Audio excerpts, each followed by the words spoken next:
Where's the blessings? The blessings coming? Keep the blessings coming.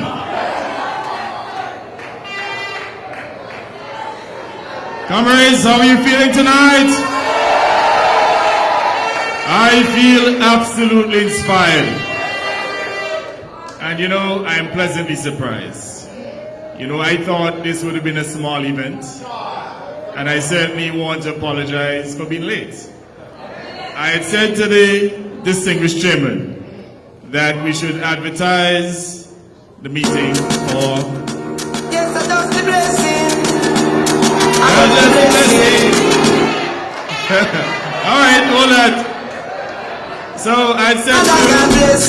All right, hold. One more blessing. I love the blessing. Thank you.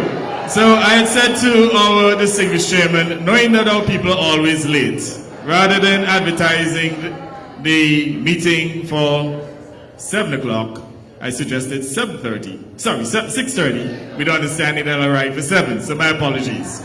So I recognize it's next level attendance, punctuality. Thank you very much. Run the tune now.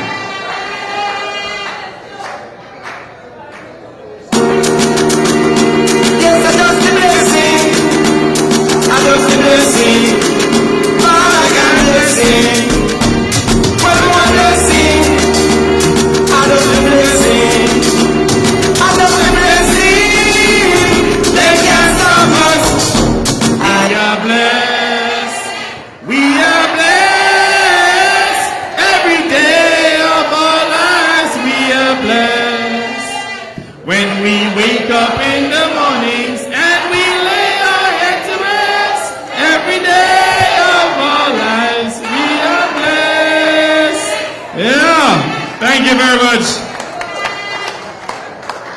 Distinguished colleague ministers on the platform, to include our chairman, the Honorable Paul Chet Green, as well as the distinguished men of the cloth who are here to pray for us, to intercede on our behalf, all of our distinguished comrades, ladies and gentlemen.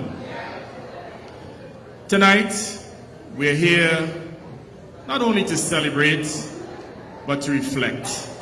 And also, tonight will be, let's say, a form of introspection as we seek to advance our nation further. In fact, I start by saying, to God be the glory, great things He hath done. And we've been taught in Psalm 150, verse 6, that everything that has breath should give praise. So tonight, we are here to give praise, to give thanks to the Most High for His mercies, for His blessings, for His guidance, and certainly the wisdom that He's bestowed upon us, certainly your leadership, and all of Antigua and Barbuda, that would have resulted in the successes that we've enjoyed during the last decade. Now, as we reflect, we had a myriad of problems to contend with back in 2014.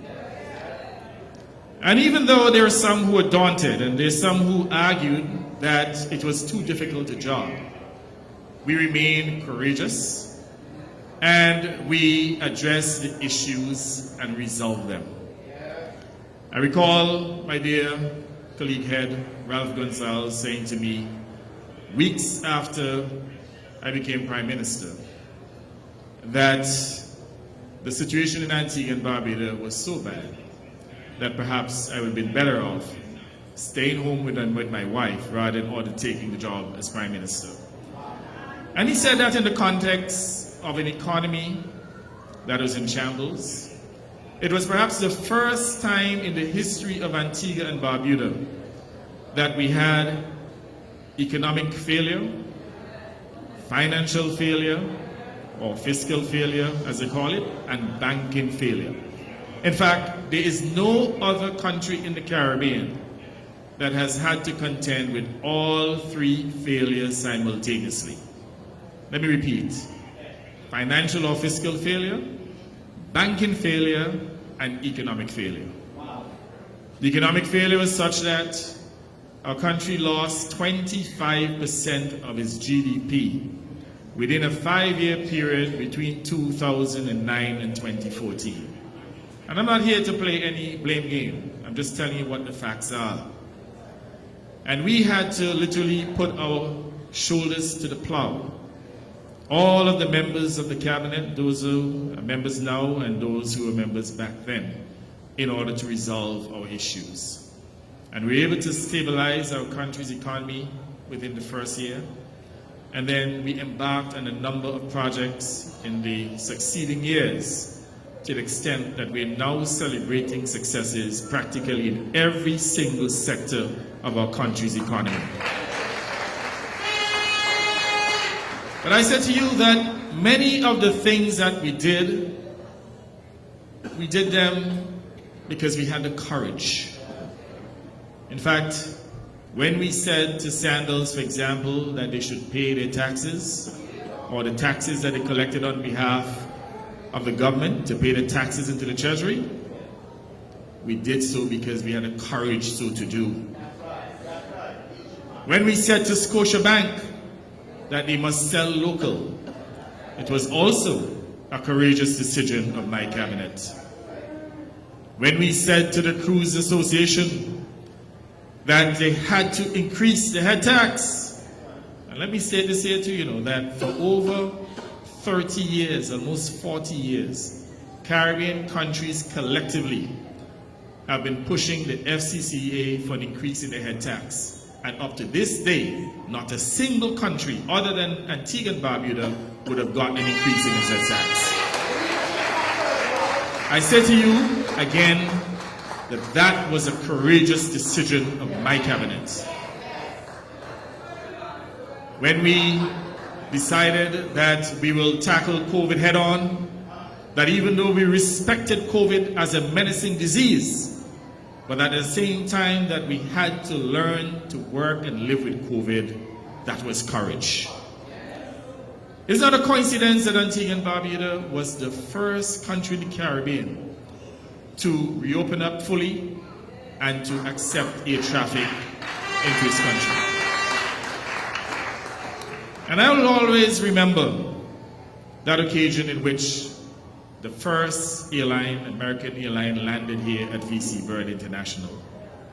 In fact, I'm not a crying man, but I felt weepy seeing the professionals, especially health professionals, rising to the occasion. Whereas they were respecting COVID, they had all the PPEs, they were not fearful. They accommodated guests to our country and literally created a pathway for the rest of the Caribbean to reopen their borders. And for that, we are eternally grateful. Now, with all of the successes, and there are myriad of successes, and if I refer to some of the problems that we were faced with, it's just for comparative purposes. I'm not seeking to blame a prior administration or previous administration. We take full responsibility for the advancement of our country. But in order for you to understand how well our government would have performed, you must understand precisely what we inherited. So, for example, we inherited about $3.8 billion in debts, representing over 100% of GDP. There are many debts that were not included in the official figure. In fact, one of the debts that we had to contend with was a court decision given APC, that is a Hadid company that supplies electricity, a judgment of $222 million because of a power deal that went bad under the previous administration. We had to negotiate that down to $32 million. Literally got a write-down of $190 million. That debt was not included in national debt. We also had to get a write-down of the Petrocaribbean debt, which was over $500 million. We got a 50% write-down. That $500 million was not included in the debt either. Half Moon Bay, in which they acquired the property and failed to settle the debt that debt actually mushroomed from about 25 million to 50 million US. That too was not included in the national debt, conveniently omitted. So, if you had to adjust for those figures, the national debt would have been in the region of about 140%. In other words, our country was actually teetering on bankruptcy. We were in an IMF program. The then administration could not pay the IMF. They defaulted. There are many loans that were in arrears. The Chinese loans were in arrears. The Caribbean Development Bank loans were in arrears. And we had to settle all of those debts to bring them up to date. In fact, the situation was so bad that at that time, the then administration could not even pay for basic services, could not pay for fuel. They owed West Indies Oil Company over $80 million, to be precise, $86 million without any credit terms. They owed APC over $40 million for electricity, again without any credit terms.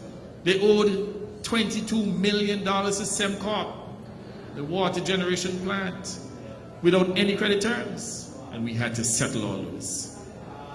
In fact, on one occasion when we were faced with a total blackout, when West Indies Oil Company said to us that they will not continue to supply fuel to APUA, we had to take certain drastic action to force them to produce the fuel or to provide the fuel. But what is even more important was the resilience in which we moved from a bad debtor owing $86 million. In fact, to be precise, it's 89 million because there are also some bounce checks as well. So we moved from a bad debtor to ownership within 6 months.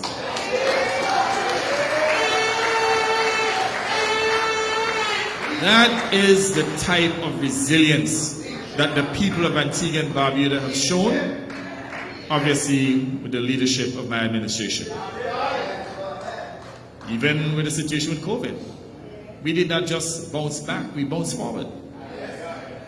Because the post-COVID growth in this country has been in the region of about 7.5% per annum, to the extent that by the end of this year, our country's economy would be in the region of 5.9 billion. When we got in 10 years ago, it was about 3.2 billion. So from the time stats were commenced, the country's economy reached a level of 3.2 billion in 2014. And by the end of this year, it will be about 6 billion. So if anyone says to you that we have not done well, we have not grown the country's economy, that we have not expanded the prospects of our people, I say to you that that is gross disinformation. And that's putting it mildly. Again, I'm going to be very tactful and tonight. I mean, I'm not trying to be controversial. And again, the whole idea also is to ensure that we also go through a period of introspection, not just to celebrate our successes. We also have to look at the future and how we're going to position Antigua and Barbuda and Antiguans and Barbudans to exploit the opportunities that will surely arise. And we also have to address the issue of unity within our country, even within our own organization.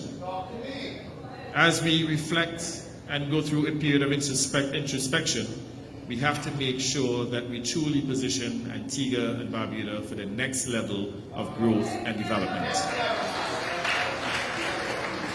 But I said to you that all of these successes, and when you look at the challenges, the numerous challenges, it was not by chance.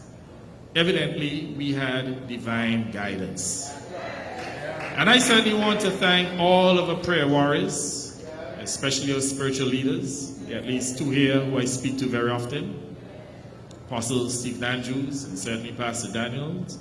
I want to certainly commend them, even my own pastor, Pastor Thomas at the Pilgrim Holiness Church. I want to thank you, gentlemen, for your continued prayers. And I encourage you to continue to intercede on behalf of the government and people of Antigua and Barbuda. Because we understand fully that we cannot lead exclusively on our own understanding. We understand our limitations. And that is why we continue to give thanks openly, in private, to give thanks to the Most High for His guidance, certainly for the wisdom that He has endowed us with, and even for the strength. And we ask our spiritual leaders to continue to pray for this great institution, our nation, and its people. And I want to assure all of our spiritual leaders that we are not building in vain. We are true believers. Now, going forward, my dear colleagues, I want to see a better Antigua and Barbuda. I want to see a more productive Antigua and Barbuda. I want to see a culture of excellence within our society. For us to lift our standard or raise our standard and to raise them or standards boldly, as our national anthem would have called upon us to do. Raise our standard, raise it boldly, and to answer now to duty's call. In fact, each of you as comrades, each of you as Antiguans and Barbudans must now give serious consideration to your purpose. Each of you have an obligation to nation building. Of course, we're happy that those of you who are here to celebrate with us, our comrades, that you have chosen the Labour Party to be your party of choice. And we're very happy with your commitment to our institution and the support that you've given us. But I'm saying to you that in terms of national development, I want you to take national leadership for the development of this country. You see, there are many opportunities to be exploited in this country. And I expect all Antiguans and Barbudans to avail themselves of these opportunities.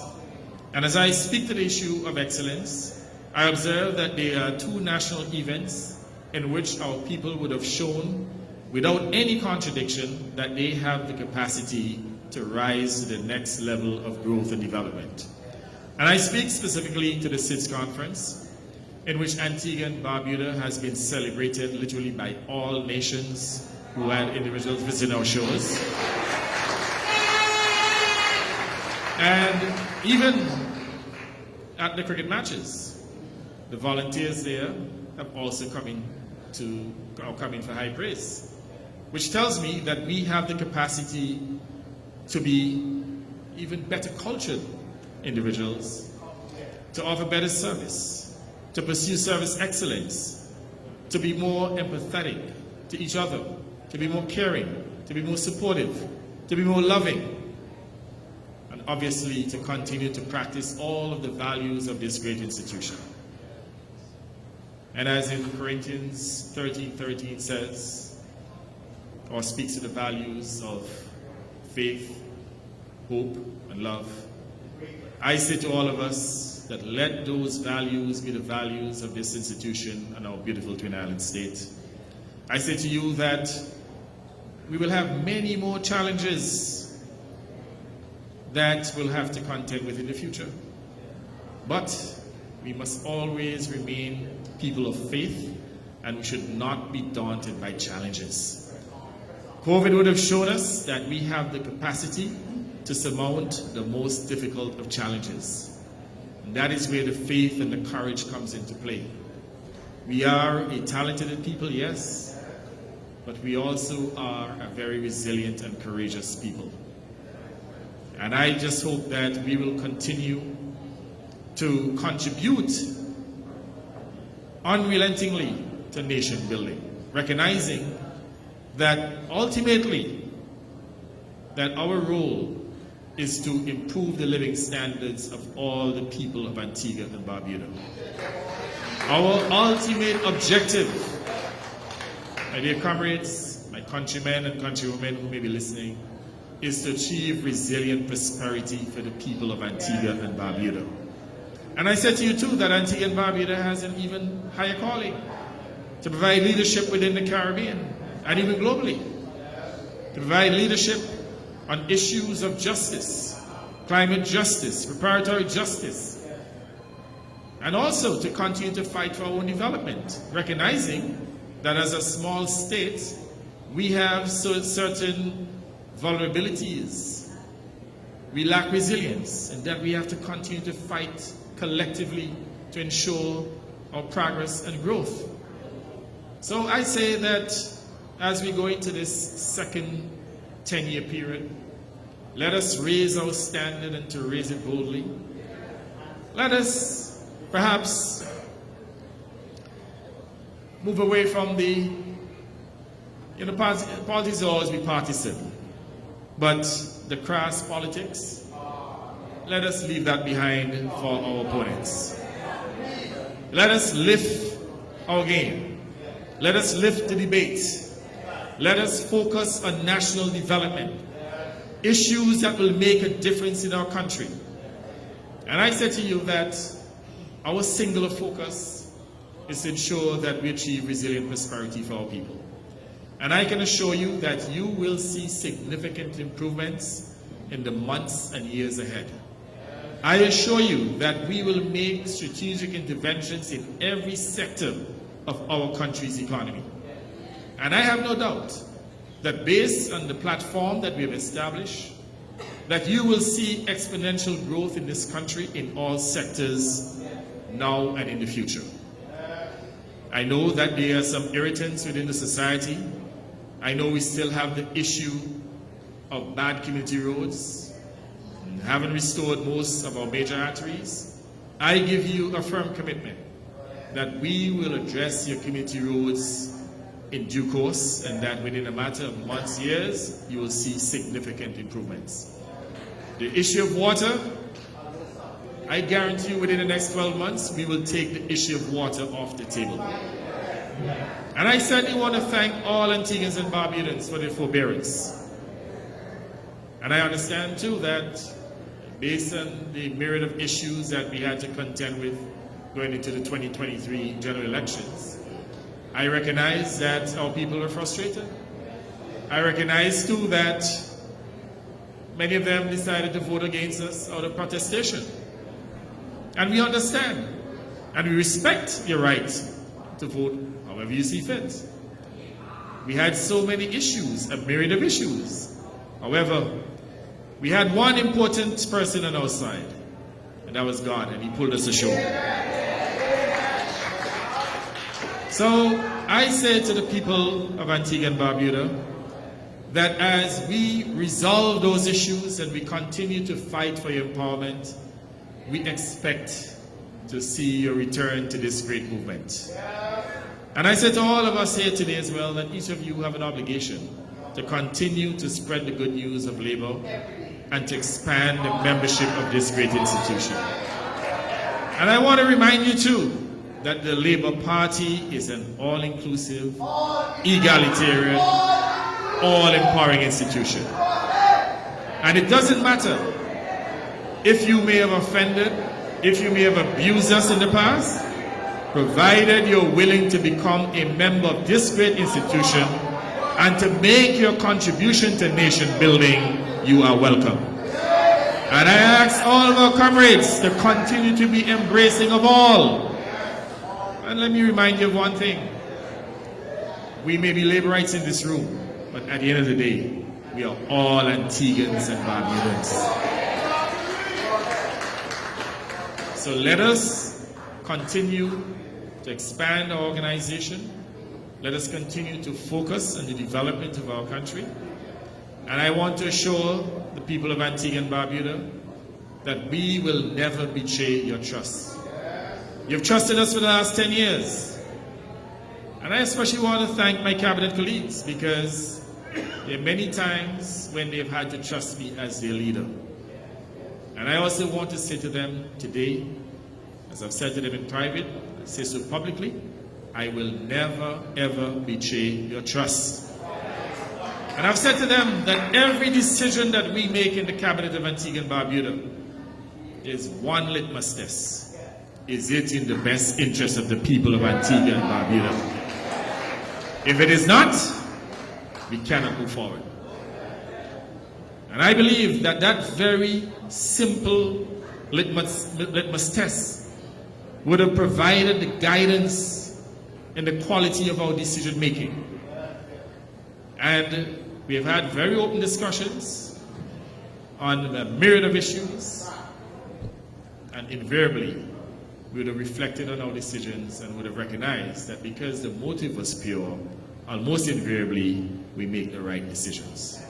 And I want to thank you, distinguished gentlemen and lady, for your continued confidence. I want to thank all of the comrades for your confidence in the leadership of the organization. I want to thank all Antiguans and Barbudans for their continued support and certainly the confidence and trust in my administration. I have no doubt, as I seek to sum up, that the next 10 years will be even brighter than the previous 10. And I say to you, just as how we have surmounted the various challenges during the last 10 years, we must gird our loins and join the battle to fight unrelentingly to make sure that the next decade is even better. So whereas the United Nations would have ranked us number 54 on the United Nations Human Development Index, I expect to see Antigua and Barbuda climbing that index and becoming an economic powerhouse. The vision that we have established even prior to taking up the governance of our country. Let us also remain true to our creed. You know, invariably at every Labour Party function, we repeat the creed. And I want you to take those words seriously. The creed represents our pledge to the people of Antigua and Barbuda to provide good governance, to provide full employment, equitable distribution of wealth, equality of opportunity and justice, elimination of poverty. These are not just cliches. Our creed reflects our commitment to the people of Antigua and Barbuda. So let us continue to pray for this great institution and our nation and its people. Let us continue to pray for the advancement of our people as we continue as one nation, one people, with a common destiny. Much love and blessings. Thank you.